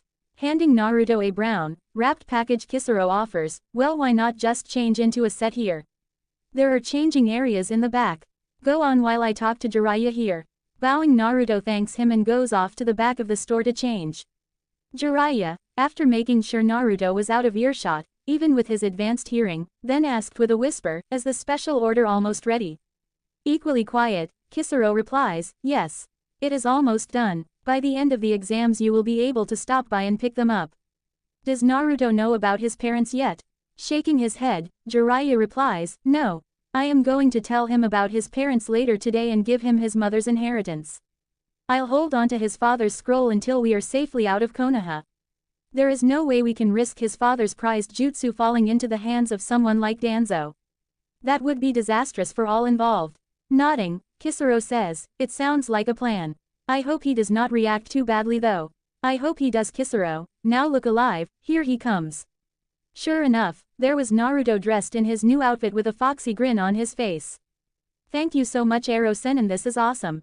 I look totally badass in this. Indeed he did. Naruto's outfit consisted of a short-sleeved, black trench coat with dark red and orange flames at the bottom of the coat, the Uzumaki clan symbol on the left sleeve and the kanji for 9 engraved on a Hittite plate on the right, his practice sword attached to the fasteners going diagonally down the back, a mesh shirt visible under a long-sleeved, tan, V-neck style shirt. Wrapped bandages starting at the forearm over the sleeves down to the hand, semi-loose black pants with some bandages around the thighs and a kunai holster attached to the right leg, held up by a belt, brown in color, with places to hold scrolls on them, a pouch for basic supplies near the back of the hip and finally shin mesh to bind the lower area of the pant legs and black ninja sandals. Nodding in approval, Jiraiya said, you pull of that look well Gaki. Especially with that feral look and longer hair of yours. You look like a serious ninja. Looking at Jiraiya with a grin on his face then turning to Naruto, you almost look like you were born to wear those clothes. Although it helps when this is a near replica of Minato's clothing during his prime, just in darker colors and smaller size. He definitely takes after his father now. Oblivious to the older man's inner thoughts, Naruto simply says, thanks Kisaro Oji-san, Ero-senin. Kisaro smiles then frowns slightly, you welcome Naruto, but I can't help but feel something is missing. Ah, I know. Kisaro reaches back to the leather wrap in his hair, unravels it, letting his hair flow free and hands it to Naruto saying, come over here for a minute. Naruto does as asked and Kisaro turns him around so he can see Naruto's hair from the back. Pulling the hair together in the back, Kisaro proceeds to wrap the dark leather band in Naruto's hair starting at the base of the neck, down to his shoulders where he leaves a small amount of hair falling freely at the very end. He then unties Naruto's forehead protector and turning Naruto around, he ties it to his left arm. So the leaf symbol is visible just below the Uzumaki clan symbol. There you go Naruto, now it's perfect. Naruto then turns to the window to see his reflection and admire the new hairstyle and placement of his forehead protector. Giving a thumbs up, Naruto says, it's perfect. Thanks. Jiraiya then speaks up, thank you for getting this done Kisaro. We have to go. Jiraiya was then interrupted by Naruto's stomach making its displeasure about lack of food apparent, much to Naruto's embarrassment. And get the Gaki some food apparently. Yada. Two Ichirakus. Grabbing Naruto's shoulder before he can run off, Jiraiya then says, wait Naruto. Let's take the quick way why don't we? Okay Ero-senin. Bye Kisaro Oji-san, I'll see you later. Both Jiraiya and Naruto bowed before making a hand sign and disappearing in their respective shunshuns. Jiraiya in a swirl of leaves and Naruto in a swirling column of blue fire. Outside Ichiraku Ramen. Arriving at the ramen stand, Naruto immediately ducks under the flaps and shouts in greeting, hey Tyuki Oji-san, Ayame-ni-chan. Did you miss me? Naruto is immediately glomped by a brown and white blur. This blur happened to be Ichiraku Ayame. A young woman of around 17, with tanned skin, long brown hair and dark eyes. She and her father have known Naruto since he was a child and are two of the few who treat Naruto well, with Tyuki acting like a kindly grandfather and Ayame an older sister. Naruto Otuto, where have you been? We haven't seen you in over a month and we were getting worried. Turning red due to being smothered in Ayame's chest, Naruto manages to force out, Ayame-ni-chan. Can't breathe. At this point Jiraiya, who is currently grinning lecherously and scribbling in his notebook, comments, I don't know Naruto. Seems like a good way to go to me. Giggle giggle. Ayame, looking down and seeing where she is currently gripping Naruto at, turns red and after letting go of Naruto, shouts, pervert. And hits Jiraiya with the ladle she is currently holding. Upon hearing Ayame shouting out, Tyuki, in a fit of fatherly rage, storms out to castrate whoever is inappropriately touching his daughter, however stops at seeing Jiraiya and stares confusedly at the sight of a bright red Ayame, a laughing Naruto, and Jiraiya, who is currently on the floor with swirly eyes and a huge lump on his head. Immediately guessing what has happened and realizing he overreacted, Tuki then remarks, "You'll never change, will you, Jiraiya?" Jumping up and dusting himself off like nothing happened, he replies, "You know me, Tuki, I need research for my new book and the Gaki here is a gold mine." At this time, Tuki and Ayame take a closer look at Naruto, who currently is grinning widely at the sight of the duo, and take in his changes. With varied reactions, Tuki whistles and says, "Looking good, Naruto. I like the new look. Finally hit puberty, huh?" Wincing slightly at the memory, but pushing it away and smiling at his Oji-san, he replies, "Hee. I guess you could say that, Tuki Oji-san. But what's wrong with Ayame? She's acting weird." Said girl was staring at Naruto with a glazed look on her face, flushed cheeks and a bit of blood dribbling down her nose. Upon seeing this, Tuki immediately bursts out laughing, snapping Ayame back to reality and wondering what the joke was. Naruto, being oblivious, doesn't understand what is going on but notices the blood and comments, "Hey Ayame-ni-chan, you got a bit of blood coming out of your nose." With pink rising in her cheeks at being caught having some indecent thoughts towards her, little brother quickly wipes her nose and changes the subject by asking, "So Naruto, what'll it be today?" As if on cue, Naruto's stomach starts grumbling again, causing him to sheepishly rub the back of his head and say, "I guess two of the usual, Ayame-ni-chan. I'm pretty hungry." Writing it down on her notepad, she then says, "All right then. 10 bowls of ramen, with 6 miso, 2 chicken and 2 beef, coming right up." "What do you want, Jiraiya-sama?"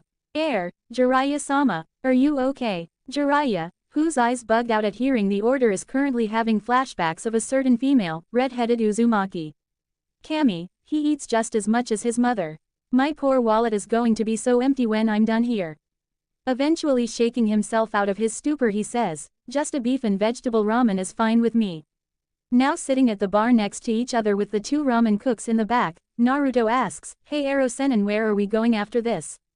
I don't really want to go back to my apartment and have to deal with everything being broken again." Nodding and understanding, Jiraiya says, "You're staying with me at my hotel for the remainder of our time in the village. But before we go, we have to stop and see the Hokage. I'm sure he misses you and we have to get the first phase of our plan out of the way." Nodding in agreement, Naruto then asks, "It's really happening, isn't it? There's no going back now. Serious now, it is, Naruto. There is no other choice. I will not let the village continue on unpunished and this will strike them all where it hurts." Ayame then returns with their meals. With a quick, "Ida Takimasu," they dig into their meals. After finishing them and receiving the bill, Jiraiya cries waterfall tears as he empties his wallet onto the countertop. After which Naruto and Jiraiya then shunshin to the Hokage's office. Hokage office, with Sarutobi. Sarutobi Hiruzen was currently fighting a losing battle against the bane of every cage in existence, paperwork. Massaging his aching hand, he gets up and walks over towards the Yondaime's portrait with a scowl on his face. "I bet you're just mocking me right now. Seeing me toil over endless piles of paperwork. How did you do it? What was the secret to getting it all finished so easily?" His internal grumbling was interrupted when he felt the telltale spike in chakra signaling a shunshin in his office. Turning to face the new arrivals, he is surprised to see who is arriving in his office. Appearing in the classic swirl of leaves was Jiraiya, but it was who appeared in a column of blue fire swirling up from the floor that caused the Sandame's heart to stop briefly. "Minato. No, it can't be Minato, so it must be. Hey old man, did you miss me?" Smiling brightly, "Naruto my boy. It's good to see you. You being here must mean that the training was successful." "Correct. Come sit down." Sarutobi sits at his desk and after activating the privacy seals in his office, he motions for them to begin. "Hell yeah it did. Jiraiya-sensei and Kyuubi-sensei taught me a lot. I learned so much thanks to those bunchins of mine." Smiling, Sarutobi asks Jiraiya, "And how would you rate young Naruto now? How strong is he really?" Taking a contemplative look, Jiraiya then says, "As of now he's got the finals in the back. As for his skills, his taijutsu is easily low-mid jonin. His ninjutsu is easily jonin, by utilizing his 2 elemental affinities to full effect, as well as the cage bunshin jutsus, I'd definitely say jonin. Genjutsu is nil if he can't use the kitsune illusions. If he can, I'd say he is low-mid chunin there. He has a lot of latent talent in kenjutsu, being an Uzumaki, so there is a ton of potential there. I'd probably rate it at low jonin, though it will get higher if he gets more practice in. Ceiling, in high jonin in theory, having read several advanced books on Fuinjutsu, however, due to the amount of time it took to correct his handwriting. Oi, my handwriting was not that bad. Shut it Gaki, it was atrocious. But we fixed it. Anyway, if we had more time he could get his practical Fuinjutsu up to his theory but as of this moment he's around low Jonin. He's already Chūnin, heck I would rate him a Tokubetsu special Jonin with a specialization in sealing. Kyuubi and I really outdid ourselves here. I never expected that using the bunchins would allow him to get this far. Beaming in pride at the praise he's given, Naruto feels the need to point out, don't forget this is all because of your idea to use the cage bunchins to shorten the time and get more stuff done. That was awesome. Nodding in agreement, Sarutobi says, young Naruto-kun is right Jiraiya-kun. I was really clever. I certainly look forward to Naruto's performance in the exams. Sorry about earlier when I first saw you, my eyes were playing tricks on me and I thought I saw someone else. Hehe, you must be getting old Oji-san. Now you're seeing things. Who else would it be? While Naruto was speaking, Sarutobi sent a questioning look towards Jiraiya, then flicking his eyes towards Naruto and back. He indicates, does he know? Shaking his head, Jiraiya mouths, tonight, and Sarutobi nods. All of this happened in the span of a few seconds and Naruto was oblivious to the silent exchange. Sighing, the Sandaime asks, do you want to get the plan started? Yeah, time to fill out the apprenticeship forms and get the stamp of approval. Standing up and moving to the middle of the room, the Hokage snaps, Uzumaki Naruto. Front and center, jumping up and into said position. Do hereby accept the full-time apprenticeship of Jiraiya of the Sannin, Toad Sage of MT. Myoboku. If you do, Jiraiya-sama will be your legal guardian in all things, you will be granted the rights and privileges a Sannin has, including, but not limited to, Sannin travel rights and limited political immunity. You will only answer to either Jiraiya-sama or myself. No one else will have the authority to command you. Are you willing to accept this responsibility? Bowing at the waist, he says, I do so swear on the will of fire that I accept this honor and will be forever loyal to you and my master. Placing a hand on Naruto's shoulder, the Sandaime looks Naruto in the eye and says, I'm very proud of you Naruto-kun. You made a good choice. Motioning everybody to his desk, the Sandaime asks Naruto and Jiraiya to sign their names on the applications for apprenticeship and guardianship. Doing that, Sarutobi then gleefully stamps the Hokage seal on the document, making it official. It's done. Is there anything else? Yes sensei, just one thing. Nodding, Sarutobi motions on. I would like you to have that talk with Naruto's classmates sensei. Smiling slightly and nodding, it's already been done. It was a rather interesting conversation. Flashback 3 weeks ago, Hokage's office. In the Hokage's office sat the 4 Jonin senseis of the group the village has dubbed, the Rookie 12. On the far left sat Gaimeta, Konoha's taijutsu master and sensei for Team 9, on the inner left sat Yuhi Kurenai, the genjutsu mistress of Konoha and sensei to Team 8, staring with disdain at the smoker next to her. That smoker was the son of the Sandaime Hokage, Sarutobi Asuma, former member of the 12 Ninja Guardians and sensei to Team 10. Finally on the end sat Hitaki Kakashi, the copy ninja, the last surviving member of Team Minato and sensei to Team 7. Across the desk sat Sarutobi Hiruzen, smoking his pipe. I'm sure you are wondering why we have called you away from training your students for the Chūnin exam finals. Kakashi winced slightly, but only the Sandaime noticed. Some news has come up and I felt it prudent to inform you because it involves those on your team entered in the Chūnin exam finals. Kurenai asks, what information is this Hokage-sama and how does it affect our students? Gazing seriously at them all, it seems that Suna has brought a Jinchuriki for the exams and he is currently in the finals. At this news the 4 Jonin's eyes widen. You can now see why I felt the need to bring this to your attention, especially you Kakashi, seeing as how one of your students is fighting him. Now everything we own on the Gaara and our own Jinchuriki, Naruto from the time they were born until now, are in these folders. I want you to read them and then we'll continue. The Jonin then take the folders and start reading. While smoking his pipe, waiting for them to finish, the Sandaime notices multiple expressions cross the Jonin's face: disgust, fear, hatred, sadness, surprise and more. Finally all are finished and the air is full of sadness. Asuma says, I knew Jinchuriki had it rough, but this is terrible. Assassination attempts, brutal beatings, torture, I never knew. Naruto has had a terrible life and Gaara's was even worse. They are granted so much power, but at a terrible cost. Sigh, I need another cigarette. Kurenai can't say anything, she is simply speechless with an aching heart and tears running down her face. Guy says in a surprisingly quiet voice, such unyouthfulness these children deal with. In our own village too. It seems the villagers' flames of youth went dark a long time ago in regards to young Naruto. Kakashi, I already knew about a majority of these issues, seeing as I was usually the first Anbu on the scene, but seeing it all together on paper, what seemed small and scattered incidents were actually so much more. How could I have been so blind to this? So you all understand now. I am giving you full authority to discuss this with your teams. Everything. Don't leave out a single detail. They must know what they are dealing with. If they ask about Naruto's status as a container, give them hints, but don't say it outright. There are events in motion that center around the Chūnin exams. I have it on good word the Naruto's burden will not stay secret much longer. So please spare your students the lies that the civilian council will spread and allow them to form a clear opinion of Naruto. That is all. Dismissed. Sir. 4 voices called before vanishing in a swirl of leaves. Flashback end. And that's about it. It's been done so that when your burden is made public knowledge, your friends will defend you. There may even be more people who convert to your side after my announcement of your burden, as I plan to open your medical records to the general public, allowing the village to know all you have been put through at their hands. Naruto's face paled rapidly and he started hyperventilating. Naruto my boy, calm down, this must be done. Naruto. Getting his fear under control, he shakily asks, even that one time Hokage-sama? The Sandame looks at Naruto seriously and nods ever so slightly. Standing suddenly, Naruto says, Jiraiya, I've got to go. I'll meet you back at the hotel. I need some time to think. He disappears in a swirling column of blue flames. Very worried, Jiraiya then asks, Sensei. What did Naruto mean by that one time? What causes him so much stress? Sighing deeply, the Sandame reached into the bottom drawer and pulled out a bottle of sake and 2 saucers. Have drink, Jiraiya. You're going to need it. Jiraiya drinks. It's that bad.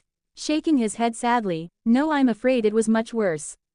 The event Naruto was talking about was the time he was raped, then beat near to death by several villagers.